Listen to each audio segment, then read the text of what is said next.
Stream. Insights into Entertainment, episode 126, Making Time for New Neighbors. Oh. Give me 10.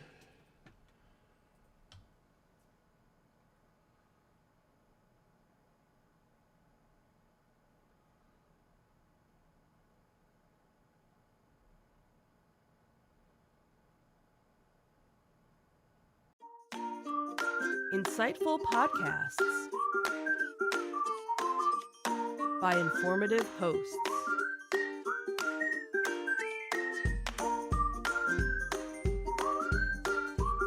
Insights into Things, a podcast network.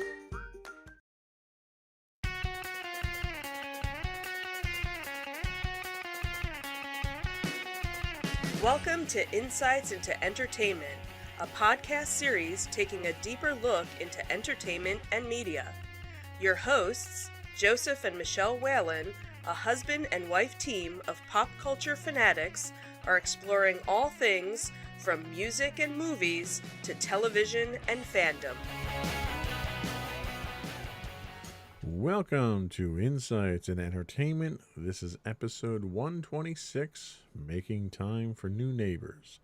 I'm your host, Joseph Whalen, and my patient and understanding co-host, Michelle Whalen. Hi, everyone. How you doing today, dear? Good, and you? Doing good. We are recording a little bit later than we normally would during the week. Yep. We had both gotten our booster shot, our third COVID shot, over the weekend last weekend. And we were kind of still less than energetic by the time our new normal recording time arrived. And we're still not really all that energetic. Yeah, well, I think a lot of that has to do with being out there in the cold last night with the football game and marching band. Yep. So, Because we are band parents. yes, we are. And someone was kind enough to volunteer me for AV duty for I wonder the who band. that could have been. Yes. So we have a competition that we'll be attending today to film and photograph and all that wonderful stuff. Be the supportive parents that we are. And that's what we do. We are the support. We're the suspenders of the band. That's what we are. I like that. Okay. So, but that is not what we're talking about No, today. it's not? It is not. Oh, okay. Or if it was, it's over and done with. What we are talking about today in our Disney Detective, Disney thinks the rules about copying someone else's work is different when they do it, then welcome the new neighborhoods of Epcot. In our Tales from the Edge of the Galaxy, a new way for lightsabers to change color, and George Lucas joins the Hasbro Black Series. Then, in our entertainment news, Johnny Depp is still whining that he's being treated unfairly. Plus, Russell T. Davies returns to the TARDIS. And as always, we'll finish up with our insightful picks of the week and some afterthoughts. We do have some footage to show from RetroCon from last weekend. Yep. And then we have a couple of new additions to our afterthoughts for shows this week. So stick around to the end of the show. Before we get into all of that stuff, I would invite you to subscribe to the podcast. You can find audio versions of our podcast listed as Insights into Entertainment. Video versions of all the podcasts on our network can be found listed as Insights into Things. We're available on Apple Podcast, Podbean, Buzzsprout, Stitcher, iHeartRadio, pretty much any place you can get a podcast these days. I would also invite our listening and viewing audiences to write in, give us your feedback, tell us how we're doing, give us your shows. We'd love to plug shows in your area, comic book shows, toy shows, pop culture shows, anything like that. You can email them to comments@insightsintothings.com. You can hit us on Twitter at insights_things or on Facebook at facebook.com/insightsintothingspodcast. Or you can get links to all of our social media contacts and much more on our official website at www.insightsintothings.com. Ready to get into it? Sure, let's do it. Here we go.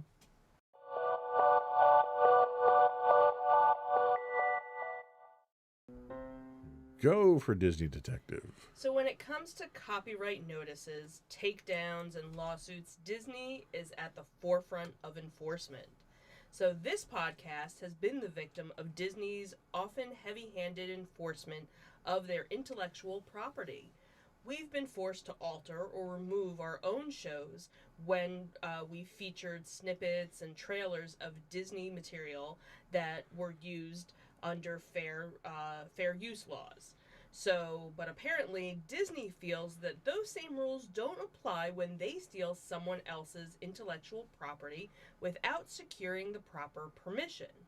So, YouTuber James St. Onge, a creator for the Art of Engineering YouTube channel, raised an issue with what appeared to be unauthorized use of graphics that he created and owned that appeared in a Disney Plus show. It seems Disney appropriated some of the YouTuber's graphics and featured them in an episode of Behind the Attraction series. Only when called out on the carpet publicly did Disney own up to this violation of copyright law, which they so diligently enforce for their own properties. Producer on Behind the Attraction, Brian Volk Weiss, reached out to St. Onge directly and apologized for misappropriating the creator's work without permission. Disney announced its intent to update the offending episode of the series to include him in the show's credit. The issue was originally raised publicly by St. Onge on Twitter, where he also reported the follow-up apology from the Disney producer. The post was short on specifics of the communication, but did confirm that Disney admitted that the graphics in question that were used in the show did indeed originate from Art of Engineering. In his apology, Volk Weiss took full responsibility and apologized for everyone involved, which included Seven Bucks Production, which is partly owned by Dwayne The Rock Johnson, who serves as host of the Disney Plus series. So St. Onge was told the unfortunate situation was a result of a chain of mistakes, but no further details were released detailing those mistakes. This is yet another example of Disney being Disney being, I was doing so well, ingenuous to a copyright system they themselves have lobbied to their advantage. Previously on this podcast, we've discussed royalty disputes between Disney and author Alan Dean Foster and others following their flawed interpretation of existing contracts after acquiring properties like Lucasfilms and Fox. We've also reported on struggles the estate of the late songwriter Solomon Linda for Disney's blatant theft of his creative property for the movie The Lion King. And obviously, more recently, a lawsuit between Disney and Scarlett Johansson had been recently settled out of court over Disney's questionable release of the Black Widow movie on their streaming service despite stipulations in Johansson's contract for a theatrical-only release. Disney has also seen lawsuits for copyright infringement on their Frozen-themed 2D animated short, The Snowman. Disney famously has lobbied the U.S. government to prevent its trademark character Mickey Mouse from entering the public domain after their copyright ended, ultimately having U.S. laws change in their favor. So despite these valid claims against Disney and its heavy-handed tactics, the media giant is quick to try and protect anything it believes it owns, regardless of who created it. In a recent development, Disney has filed a series of lawsuits seeking to invalidate copyright termination notices served by creators involved in key Marvel characters like Iron Man, Spider-Man, and Thor. Among the targets of these lawsuits include the brother of Marvel creator Stan Lee, Lawrence Lieber, who, along with others, were seeking to reclaim their rights to Marvel characters they were responsible for creating. It would seem Disney's interpretation under copyright laws is very subjective and very one-sided.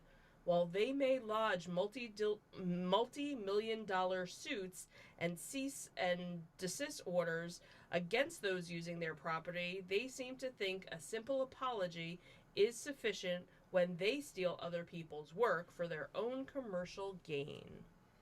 Yes, and you know me. I yearn for an opportunity to bash Disney, and this one I didn't have to. It kind of bashed them for me. Right? One of the other things in the lead article that we're talking about went into was the fact that they haven't made the changes to that episode of Behind the Attractions yet, and they talked about the fact that, oh, well, the Disney bureaucracy, it may be months before it happens. Well, okay, if that's the case, then they need to take that material offline until it's corrected. Absolutely. Because we've had a couple instances where we've shown a trailer, a publicly released marketing trailer designed Right. to bring people into the theaters to make them money. We've shown that. We've talked over it. We didn't play the audio. We've talked over it, Right. and we've offered commentary on it, which is fair legal use, and we've gotten orders to take it down. They weren't going to accept an apology from us. Right. If I said, I'm sorry, I'll give you a credit in my credits roll afterwards. Right. Right. Were they just going to let me keep it up? No, of No. course not. No. So why is it when they do it and they blatantly steal somebody Right. else's work, they think, oh, just an apology and a credit's going to take care of that? It's inexcusable. It really is. It's another example of Disney being so heavy-handed and the courts being in favor of Disney because of the money they can throw around. Okay, that's it. I'm done. What else do we have? So now on a much happier note and a not bashing note, so Epcot has officially dropped Future World name as of yesterday as the park becomes comprised of 4 neighborhoods. So as of October 1st, we now get to welcome the new neighborhoods of Epcot. The newly renamed neighborhoods, along with a series of updates and improvements, will debut at Epcot in the Magic Kingdom as part of the Magic Kingdom's 50th anniversary celebration that the property kicks off as of yesterday. So among the embracing, I'm sure there was a lot of embracing yesterday. There was. If you saw any videos from yesterday, you couldn't help but be embraced by it. Everybody was all, anyway. So among the rebranding and renaming, a number of new attractions and venues will be unveiled, as well as a new nighttime fireworks spectacular.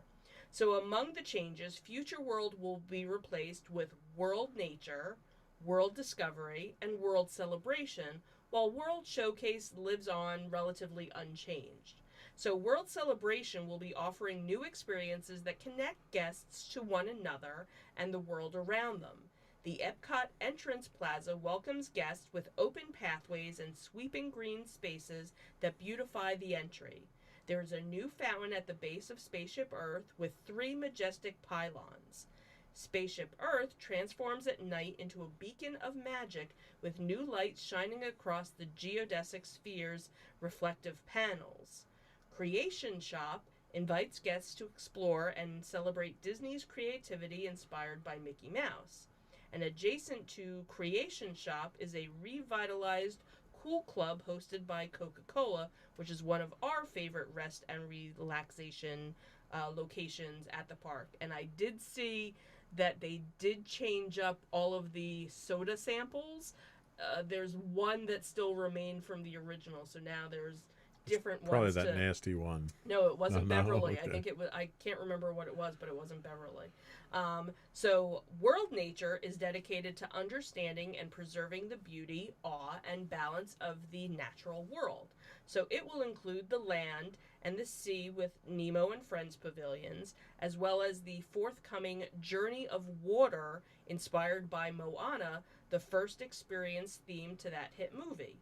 The Land Pavilion film Awesome Planet showcases the beauty, diversity, and dynamic story of the Earth. The World Discovery, stories about science, technology, and intergalactic adventure will come to life. In an expansion of Mission Space Pavilion, the new Space 220 restaurant, which we talked about last week, will be offering the celestial panorama of a space station, including the daytime and nighttime views of Earth from 220 miles above the planet. And then that's also where Guardians of the Galaxy Cosmic Rewind will be the first Otherworld Showcase Pavilion in Epcot. So World Showcase continues to be a celebration of culture, cuisine, architecture, and traditions infused with new magic. I was going to say magic. Magic? Music? I was making my own words. So, an expanded France pavilion will feature the new Remy's Ratatouille Adventure attraction, where guests feel like they've been shrunk to the size of Chef Remy and race through the restaurant. Also, in the France pavilion, the classic Impressions de France film will be joined by Beauty and the Beast sing-along.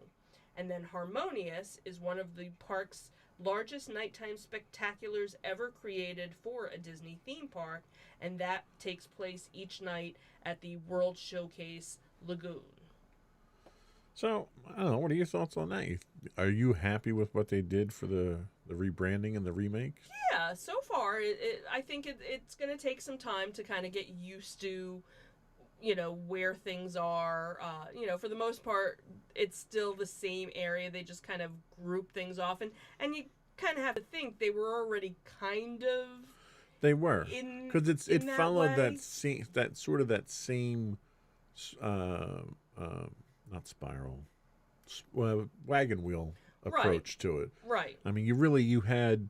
Epcot's always been two parks. Right. You always had the World Showcase was one park, and then Future World was the other. And Future World always had that, you walk up to the middle past Spaceship Earth, and then you divide it off into the different lands. Right, there. And it just kind of worked out that they had, Living with the Land and the Living Seas, which is the nature part, so it kind of worked out that those two were together. They didn't mention anything about Figment or Imagination. He's, I guess, still kind of there, and then you have, the space area, space and the Guardians of the Galaxy area, and then you have Test Track, so that's kind of the technology part. So it was kind of already really laid out in that to just kind of be renamed. Now, worked out. Epcot was getting a little long in the tooth there at the pavilions and stuff like that. You had a lot of buildings that just have, I don't want to say fallen in the disuse, but you'd walk through a pavilion and nothing was in there. Right, and that's the unfortunate part of what Future World, because you had the Communicores, and that was the part that was originally was getting updated more recently, and then I guess over time they just stopped having it wasn't partnerships. It wasn't even like they weren't updating them; they were just taking them out. They were just taking them out and not putting anything in there. And you saw with the frequency that we would go, every time you would go, one area was blocked off, and then another area, and then another area, and it almost looked like a cancer spreading through the buildings. Right, because it originally kind of gave you the idea of a World's Fair. Right.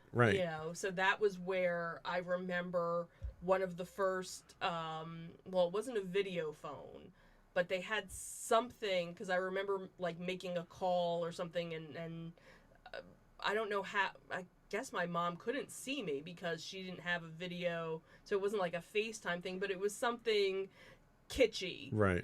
Well, like I remember the Future Home they had. Right. And you would go in and you would preview ironically, a lot of the technology that we have in the house today. Right.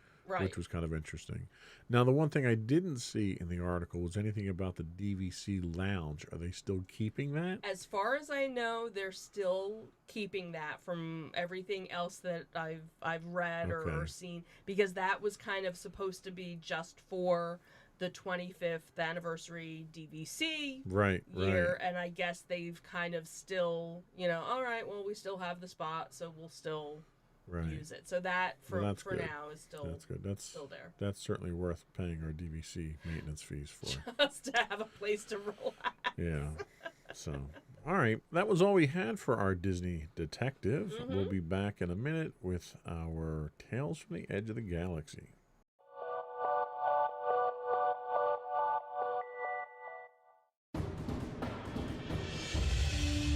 For over 7 years, the Second Sith Empire has been the premier community guild in the online game Star Wars: The Old Republic.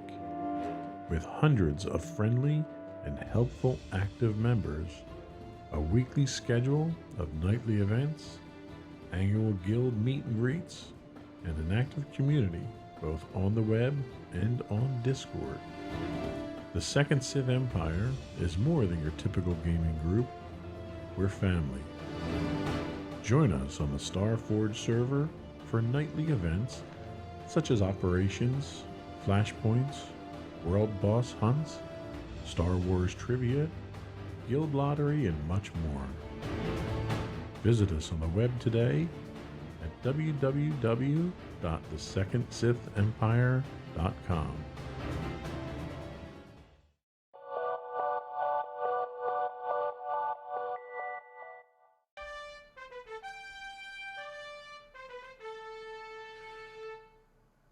Go for Tales from the Edge of the Galaxy? Well, I was gonna say it, but you know.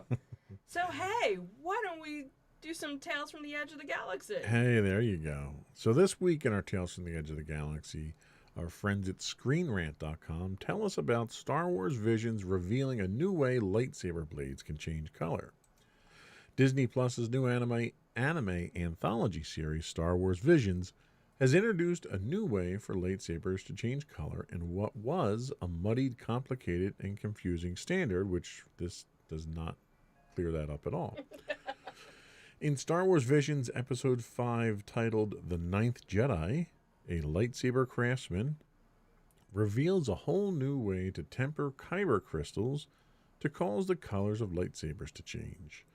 In the modern Star Wars canon, the kyber crystal, or the heart of lightsabers that give them their power, are colorless until they are paired with a Jedi, a system that has seen several changes since the concept of lightsabers were introduced in 1977's A New Hope. In this new interpretation of the tradition, the persona and force connection of the wielder affects the color of the crystal and therefore the blade. Prior to this new concept, Jedi would create blue or green lightsabers, though other colors were possible as well, such as Mace Windu's purple one, which was a special request from Samuel L. Jackson. The iconic red blades of the Sith Lords were created by exerting dark force control over the crystal, causing it to, quote, bleed. The Ninth Jedi changes things up in terms of how lightsabers change color. The swordsmith of the episode tempers his lightsaber crystals in such a way that they immediately respond to whoever holds them, not just the first person they bond with. For instance, when he holds a lightsaber, it looks blue and of an ordinary length. But when he gives the same saber to his daughter, the blade changes in size and becomes a colorless gray. When she later begins to bond with it and develop her own force connection, it turns green. Similarly, in a battle in the episode, when a lightsaber is taken from a dark side user by a Jedi, the blade switches instantly from red to green. That kind of split-second change in a lightsaber is very different from the previous canon. Traditionally, if a Jedi were to use another Jedi's lightsaber, the color and size wouldn't change. The lightsaber would remain the appropriate size and color for its original wielder.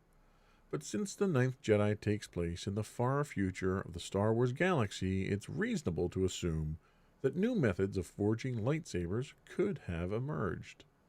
The idea of kyber crystals changing on the fly to fit whoever's holding it is interesting, and it adds a fun new layer to the lore of Star Wars' most famous weapon. So this is kind of a, and spoiler alert here, one of my insightful pick this week is actually going to be Star Wars Visions. But this is one of the things that the new series does, where it kind of redefines parts of the Star Wars universe, and this Mhm. happens to be one of them.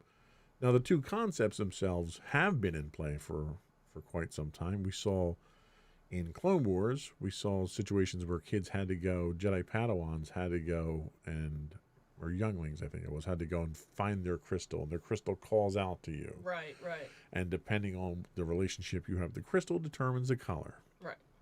And then in Expanded Universe, you had a couple of instances, but probably the most predominant instance of a blade changing its length was a character named Corran Horn. And it was done by modulating the frequency of the plasma that was coming out of the blade. So there was literally a button on the lightsaber, and that button could make the blade longer or shorter. So the concept of these things have always been there, but it's never been something that's instantaneous or tied to the individual user. So this was kind of an interesting concept. Yeah, I kind of like that idea that, the crystal could sense your force, your, Right, right. your level of, are you dark side, are you light side, are you this color, are you that color. And that element of storytelling has always been there, but it's never been instantaneous like this, which I have to tell you would be really convenient, because when we build our lightsabers down at Disney, you can put different kyber crystals in. Right, You can get different colors. In order to do that, you have to disassemble the whole thing and put a new crystal in. right, It'd be neat to just have a button to do that. right, right. Which, ironically, the Revan lightsaber that you gave me, I can change between two different colors, which Right. was very, very cool. And that's, the marketing person in me is thinking, oh, Yep. here's something where, it'll be a multicolor lightsaber, and maybe you can't pick the color. It'll just, Right. kind of like a mood ring. Right, right. And You know. they've marketed things like this in the past. There was a Revenge of the Sith lightsaber. There was an Anakin lightsaber Right, that you would push a button and change it from blue to red. right. And then when Force Awakens came out, they had a toy lightsaber that could change colors as well, because he played both sides of the fence as well. Right. So it's a concept that's founded in, we'll say, historical Star Wars storytelling, but the way they did it in the show was actually very unique. So it was kind of interesting. Okay. But moving on to other story distorting ways of telling Star Wars stories. So let's find out about another action figure that's going to be on your list. Yeah, so one more thing. We talked last week about our Hasbro release, and the one thing that was not on that press release was the fact that George Lucas will be joining Hasbro's Black Series. This comes to us from StarWars.com. They say the maker is coming to your toy collection. StarWars.com has revealed that George Lucas, the legendary creator of Star Wars, will join Hasbro's vaunted 6-inch Star Wars The Black Series line of action figures. Created in celebration of Lucasfilm's 50th anniversary and in tribute to its founder, the figure cleverly depicts Lucas in stormtrooper armor and comes with a removable helmet and blaster. Lucas reports for duty in 2022. Senior Director of Product Design at Hasbro, Vicky Stratford, is quoted as saying to StarWars.com, quote, "As a lifelong Star Wars film, I have both the honor and privilege to bring characters from the franchise to life in product form every single day. When the opportunity came to design the George Lucas figure, we were especially excited for this project. This figure is just one of the many ways we can honor his legacy for years to come, and we hope fans cherish it as much as we did. This new George Lucas figure is actually not the first time the film icon has been brought to life in action figure form. In 2002, Hasbro released a 3.75-inch Rebel pilot named Jorg Sakul, featuring the likeness of Lucas as a Star Wars Celebration 2 exclusive. Lucas next made the jump to the toy aisle in 2006's 3.75-inch The Saga Collection, appearing as a stormtrooper, and then again in 2006 as Baron Papanoida, the character from Star Wars The Revenge of the Sith he played, and they appeared in the Lucas Collector set. but this is Lucas's debut in the modern, highly articulated, and detailed 6-inch form as provided by the Black Series. So make room for the maker when George Lucas in Stormtrooper disguise reports for duty. Pre-orders open on Wednesday, September 29th at 1 p.m. Eastern Time on Amazon. So what do you think? Can I sense one of those in my future? I don't know. I should probably go to Amazon and see if I can still get it. Pre-orders are available. You know, when I saw the article, I didn't realize at first that he was going to be in a Stormtrooper. I just figured it was going to be him, jeans, and his, That would be funny. Jeans and his flannel. his flannel shirt. So I was kind of disappointed when I was like, oh, he's in a Stormtrooper. See, what they should do is it should be removable armor, and he's got the jeans and the flannel under it. Now that's what I want to see. I want, George Lucas, the director, action figure. That would be very cool. That would be kind of cool. So that was all we had for our Tales from the Edge of the Galaxy this week. We'll be back in a minute with our entertainment news of the week.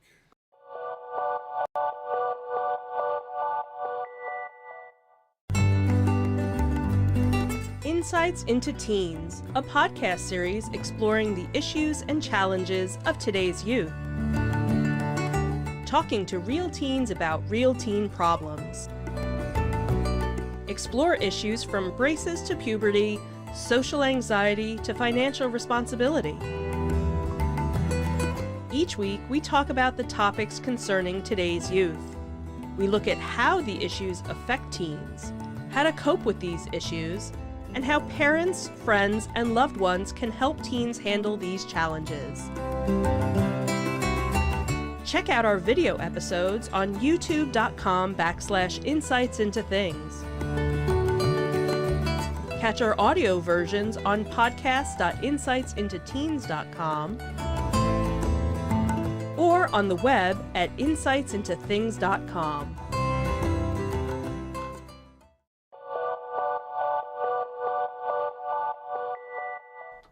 Go for entertainment news, and I forgot I didn't push the soundboard there.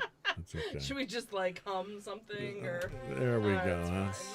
It's dramatic, and I want it to have that dramatic effect. Dun dun dun dun dun dun dun dun dun. Okay. Go for entertainment news. There we go. That's better. So from HollywoodLife.com, it seems Johnny Depp is slammed cancel culture after previously claiming that he's being boycotted by Hollywood over abuse allegations made by his ex-wife Amber Heard. So Johnny Depp, who is 58, didn't mince words when he addressed cancel culture at the San Sebastian Film Festival on Wednesday, September 22nd. He said, "It can be seen as an event in history that lasted for however long it lasted. This cancel culture, this instant rush to judgment based on what essentially amounts to polluted air." Johnny's remarks come as his acting career has taken a hit after the star lost a libel case against The Sun in November of 2020 regarding allegations that he physically abused his ex-wife Amber Heard. He said, "It's so far out of hand now that I can promise you that no one is safe. Not one of you, not one out that door, no one is safe," he added. Johnny was previously set to star in the next Fantastic Beasts film, but he was dropped from Warner Brothers, the movie franchise, as well as Disney projects after losing his libel case. In addition, his new film, Minamata, Minamata, had not been released in the U.S., evidently due to the drama involving the actor. Not really sure if that's the case or if it's just timing of everything else with COVID. Couldn't have anything to do with the pandemic, right? Right. It's got to be because of me. Right, it's all because of me. So the Pirates of the Caribbean star also said at the press conference, "It takes one sentence and there's no more ground. The carpet has been pulled. It's not just that this has happened to, it's happened to a lot of people. This type of thing has happened to men, women, children have suffered from various types of unpleasantries. Sadly, at this certain point, they begin to think that it's normal, or that it's them. Then it's not. He went on to call the concept of cancel culture an injustice and implored others to stand up against it. Johnny's been very outspoken about how his career has been impacted by his ex-wife's allegations. So in August, he referred to Hollywood's boycott of me in an August 14th interview with the Sunday Times, adding, "One man, one actor in an unpleasant and messy situation over the last number of years, but I'm moving towards where I need to go to make all that to bring things to light." Johnny also called his career setback an absurdity of media mathematics.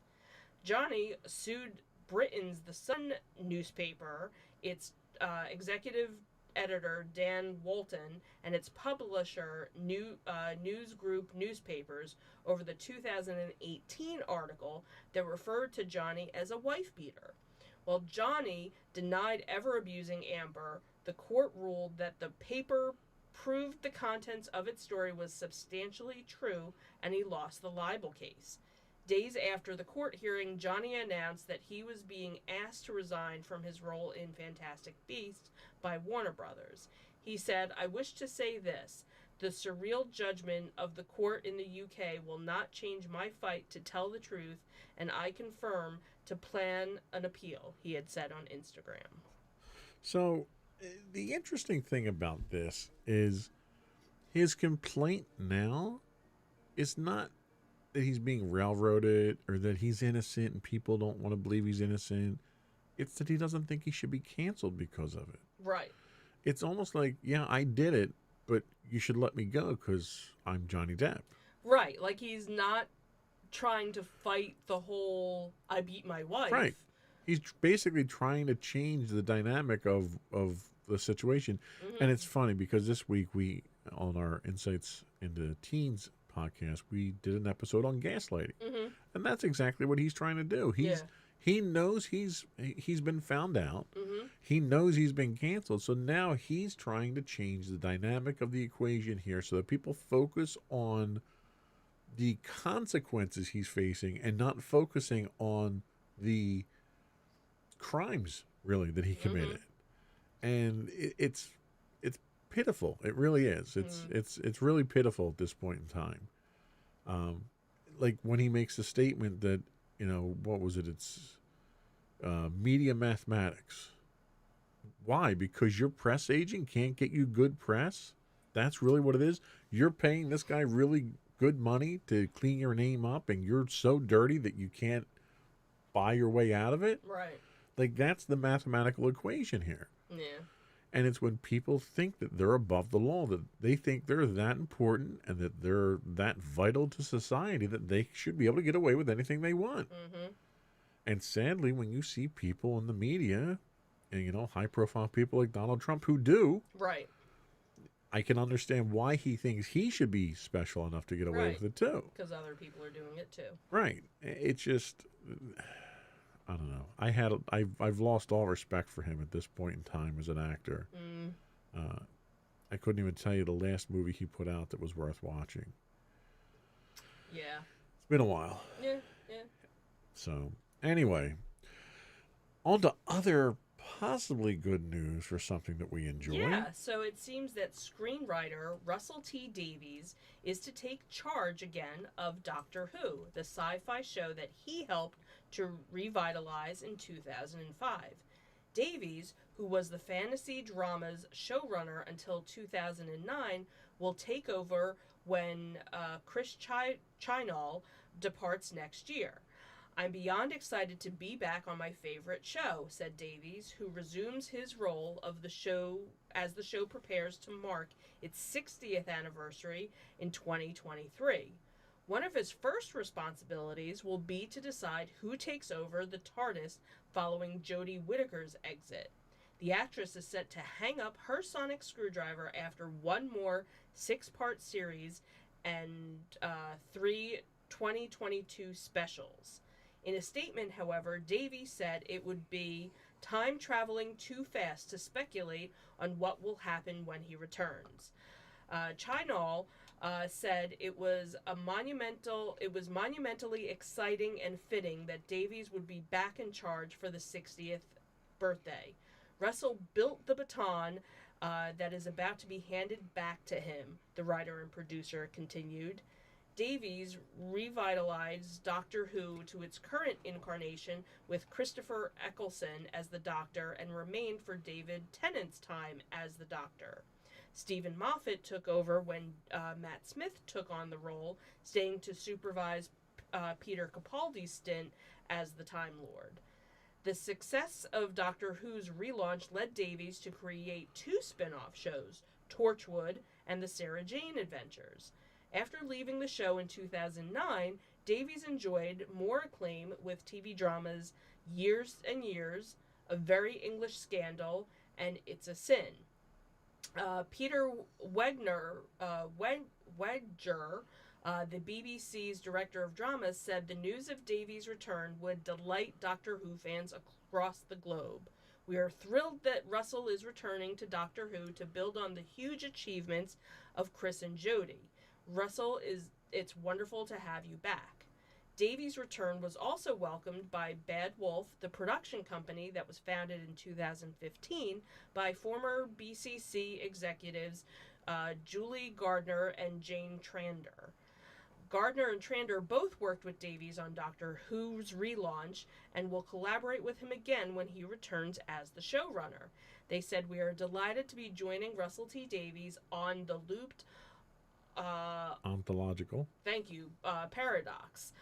Where Russell goes, we are proud to follow. With BBC Studios, Bad Wolf will be producing the all-new series of Doctor Who. It is a privilege to be asked to support him in Doctor Who's future." And actor Matt Lucas, who played the companion Nardole during Capaldi's time as the Doctor, was also happy as well. He said, "Russell T Davies back in the TARDIS? What a coup! I'm buzzing," he had written on his Twitter. So I think this is a good sign. I think it is too.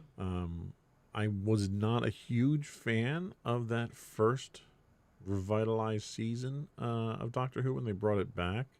It's funny, I don't really remember much of it because I don't think we watched it as religiously as we did later on. Well, I don't even think we were together when it first came out. I watched that first season.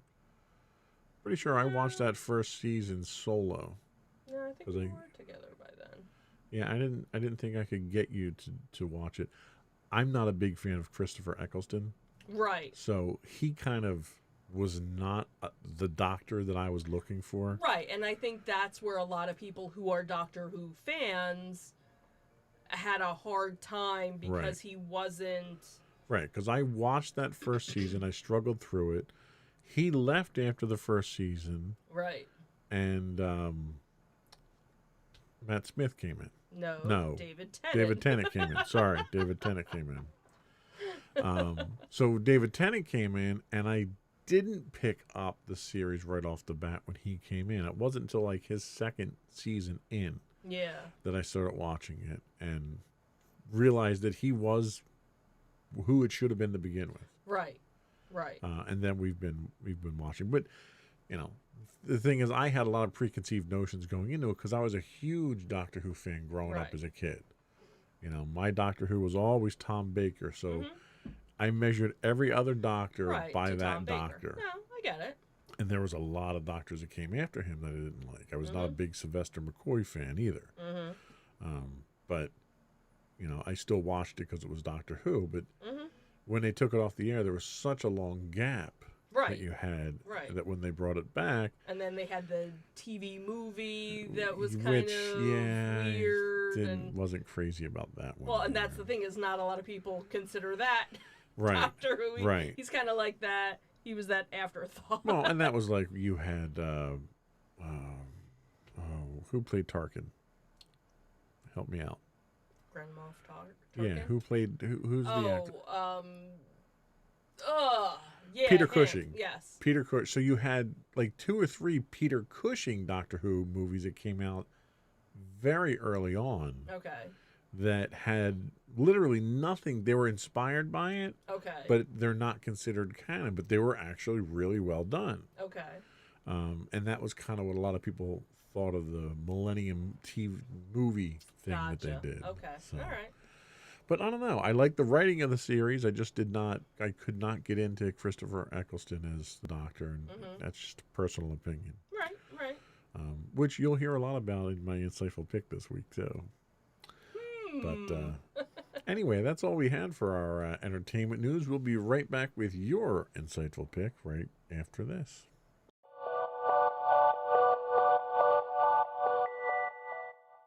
Go for your insightful pick. So my insightful pick happens to be a new drama on NBC called Ordinary Joe.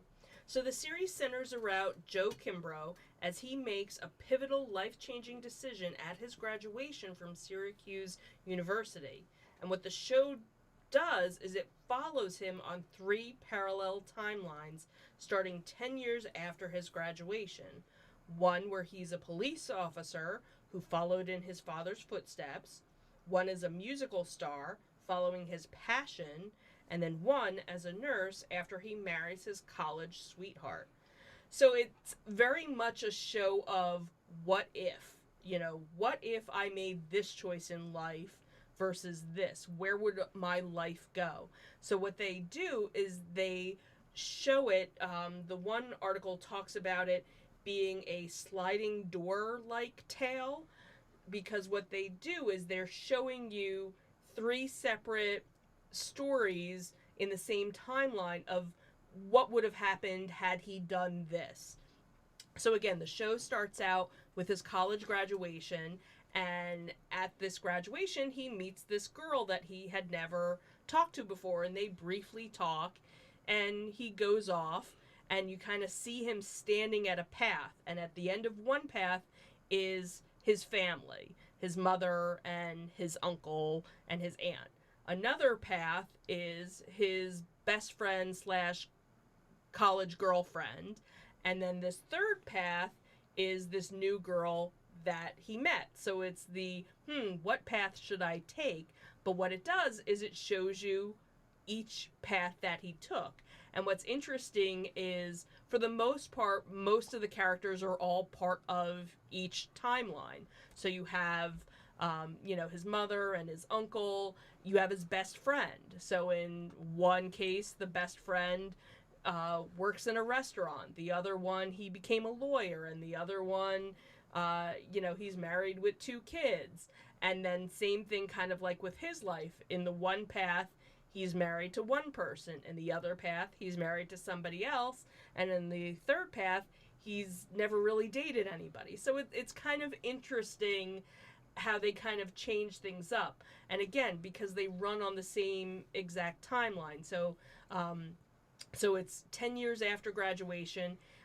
This last episode was around the 20th anniversary of 9/11, because as it turns out, his father was a police officer that was killed at the explosions. So you get to see different perspectives of how he reacts to the anniversary of 9/11. And again, it's kind of interesting because there's this senator that's kind of a background character. And what's interesting in the one, when he's this police officer, he's actually on patrol when this congressman is giving a speech, and somebody tries to shoot him, and as the cop, he steps in and, takes the bullet for him and helps protect the senator. Where he's a nurse, he's not there as a police officer, so the senator does get shot, and as a nurse, he begins to be the one to take care of him. In the third, his wife works for the senator, so the senator's involved in all of it, but in just different kind of aspects. So it's almost like, where you always wonder, oh, am I meant to be with these people? It kind of shows you, no matter what path you take, they're going to be kind of involved in your life, but maybe some more directly, than others. So interesting concept. It takes a little to kind of get used to. What's very interesting too is that they use colors as a way to give you clues what timeline you're in. It's very subtle, so you might not actually pick up on it. So, the one color seems to be like blue for the police officer, and orange for the rock star, and green. So it's like the lighting is kind of hued that way, and the clothing and everything. So that kind of helps to give you an idea of where you are in this timeline. But it kind of reminded me a little bit of This Is Us with the whole jumping back and forth and forward. But here you're in the same timeline. You just don't know which alternate reality, I guess you could say, that you're following. Interesting. Very interesting. Thank you. Good pick.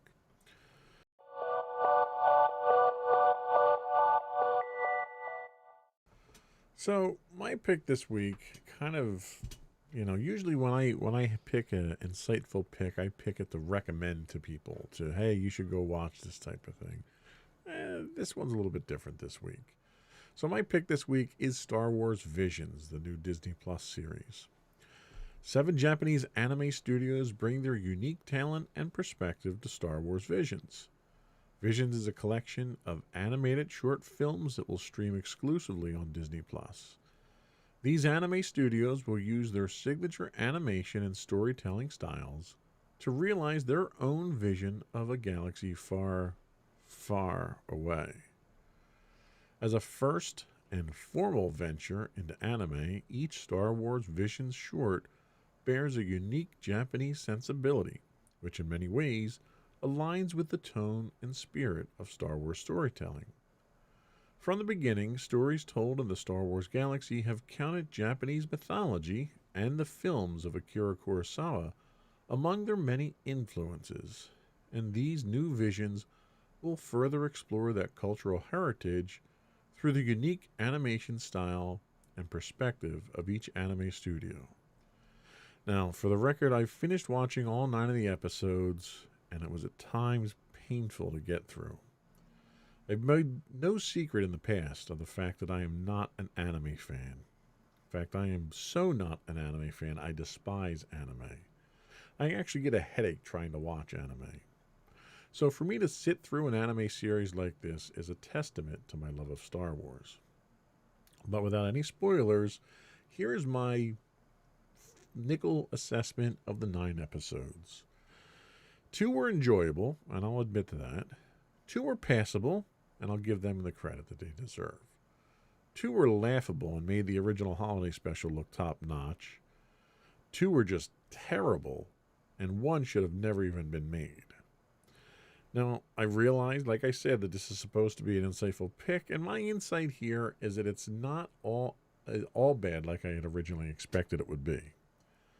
This, to me, isn't how Star Wars should be done, nor is it particularly enjoyable to me. You have gaping plot holes in most of the episodes. You have story elements that simply make no sense and are counter to everything about Star Wars. Some of the episodes you feel like you've been dropped in the middle of an episode and you're watching the last 15 minutes of a 2-hour-long movie. A few of them start out with no point and end up making no point, leaving me wonder why they were even made. However, given the complete lack of any other Star Wars material to watch, it's literally better than nothing. If I'm being entirely honest, every one of them was better than The Last Jedi, which is a very low bar to have to hurdle. The one person who should be absolutely ecstatic at this series is George Lucas. Overall, this series is so comically bad, it actually makes the original holiday special look like a masterpiece of storytelling. And that's, flat out my honest opinion of this. That's a great pick, hon. The ones that are good are very good. Okay. And they are very... They look like they were done by Kurosawa himself. They're that good. And they're samurai-based ones. That makes a lot of sense. And there's something I can get behind in those. There's an inferred lore. There's traditional Star Wars stuff. Light side, dark side stuff. people in need, people that are being oppressed. There's the empire. Like, there's elements that they wrap themselves in where the ones that are good really work. But the ones that are terrible just should not have been made. They make no sense whatsoever. It's just too much creative license. Like, I understand that you're interpreting Star Wars into your own culture and stuff like that. But stuff, we talked about the changing of lightsaber colors. Okay, so there's elements of that make sense. That actually happened to be one of the episodes that was very good. Okay. The Ninth Jedi. But then there's another episode called The Twins where you have two twins and they build a Star Destroyer super weapon, because you always have to have a super weapon. That's literally two Star Destroyers welded together with a cannon in the middle. And the dark armor that they wear supposedly powers this. Well, one decides to go good, the other's bad. And then there's outside in space with no environmental suits surfing the Star Destroyers fighting each other. And one literally cuts a Star Destroyer in half with a lightsaber. And the animation style is signature over-exaggeration like anime is. But it's just done so poorly that I almost want to unwatch it. I really do. And to me, anime is the art of poor animation. It's like someone literally tries to come up with the worst possible way to illustrate a story. Now, most anime stories have great plots. They're detailed. You have great character development. And if I'm reading it on a page, it's awesome. And then they put it to pen and ink and they just destroy the entire story with poor animation. Well, and that's your opinion. It is my opinion. There are people that are huge fans. I don't doubt of that. Anime. I totally acknowledge that, but this isn't their show. It's our show. So I'm allowed to state my opinion on this show. Okay. So that is my insightful unpick this week. Is Star Wars Visions. Okay. And I had to do it because it was Star Wars. Of course. And I think I bashed that more than I bashed Disney this week. I don't know. Well, because I wrote the script for Disney right, I was for gonna you to say, bash. You made it out like I bashed. I just read it. You read it very good, too. Well, thank you. read it exactly the way that I wrote it. Good. Because you're in my head. That's it for our insightful picks this week. We'll be right back with our afterthoughts and a RetroCon recap.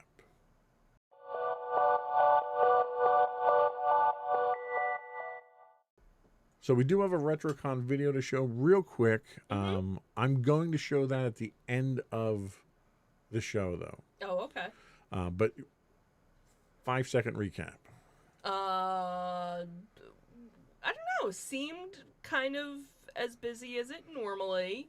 Didn't seem like there was a shortage of vendors. Right. There was a shortage of costuming and a shortage of the celebrity style stuff that's in the back usually. Right. Well, we also, by the time I made it to the back, they were doing the kids costume contest. So that could have been maybe why we didn't see. Well, I think they just didn't have as many appearances there because you had appearances that were exclusive to Saturday and ones that were exclusive to Sunday. Right, which is normally how they do it, since it's only the 2 days. We didn't stay for any of the panels because there was the one panel for Greatest American Hero that was going to be going on. So, and it's such a small little area. I don't know how. I wasn't comfortable staying because of how close quarters it was. Right. But, a very decent selection of things out there, new items, old items, which is normally what you see. I always like the artists who are there, selling their wares, so it's kind of the one of a kind. Didn't seem like they had as many artists this time. Didn't have as many, but they had a couple that we've seen before. Yes. Couple the of the one regulars that I bought something from, she had been there before. it's one of the. It was funny because I was wearing the Haunted Mansion shirt that you got, Right.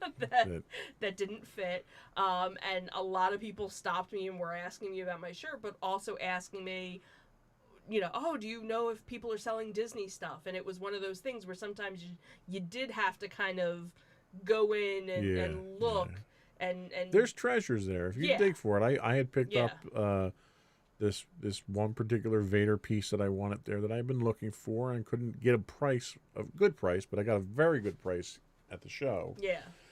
And there was a couple, much to my surprise, there were 2 vendors that had carded Return of the Jedi Darth Vader figures there that were in fairly decent shape. They were asking fair market value for them, but they weren't graded.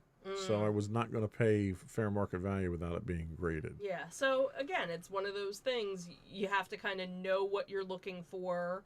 And some things you're kind of like, oh, I didn't even know they made this. Right. And that becomes the, ooh, I want this now. Scale of 1 to 10.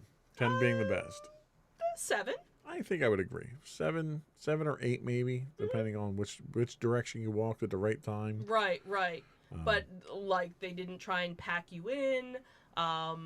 They didn't have, the aisles, and RetroCon normally isn't one of their very well spaced out. Very well spaced out, so that you have enough room to walk one side and come back in the same row, and usually not run into anybody. Not like Comic-Con New York, which was terrible. That was Okay, great. So what do we have coming up? Tell us what we got coming up. So next weekend is the Delaware Train Show and Oktoberfest Toy Show on October 9th and 10th at the Nur Shrine Center in Newcastle, Delaware. Usually only a couple of bucks to get in, $5 I think, relatively inexpensive.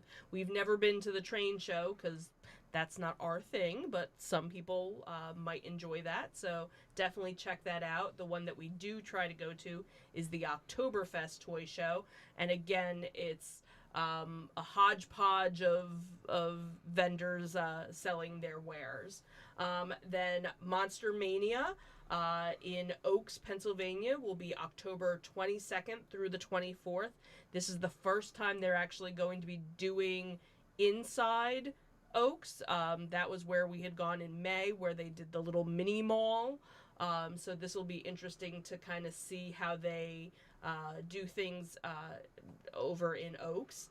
Then also that weekend, if you're not in the Pennsylvania area, but you're in the Baltimore area, Baltimore Comic Con will actually be returning this year, and that is also October 22nd and 24th. And Baltimore Comic Con we went to years ago, and it's definitely more of a comic book convention. You don't really get as many people, as many vendors selling toys or collectibles or things like that. A lot more artists, a lot more comics, so it's truly a comic book convention. So if that's what you're into and you're in the Baltimore area, very nice venue as well, not too far from the Inner Harbor and things like that. And then in December will be Ocean City Comic Con in Ocean City, Maryland. And that's it. Before we go, I do want to once again remind folks that you can subscribe to the audio version of this podcast, listed as Insights into Entertainment. Video versions of all of our network's podcasts can be found listed as Insights into Things on Apple Podcasts, Spotify, Google, Stitcher, iHeartRadio, and so forth. I would also ask you, reach out to us, tell us how we're doing, give us your list of your shows. You can email us at comments@insightsintothings.com. You can find us at Twitter at insights_things. You can find us on Facebook at facebook.com/insightsintothingspodcast. You can find us on Instagram at instagram.com/insightsintothings. Or you can get links to all that and more on our official website at insightsintothings.com. And that's it. Another one in the books. Have a good week, everyone. Bye. Bye.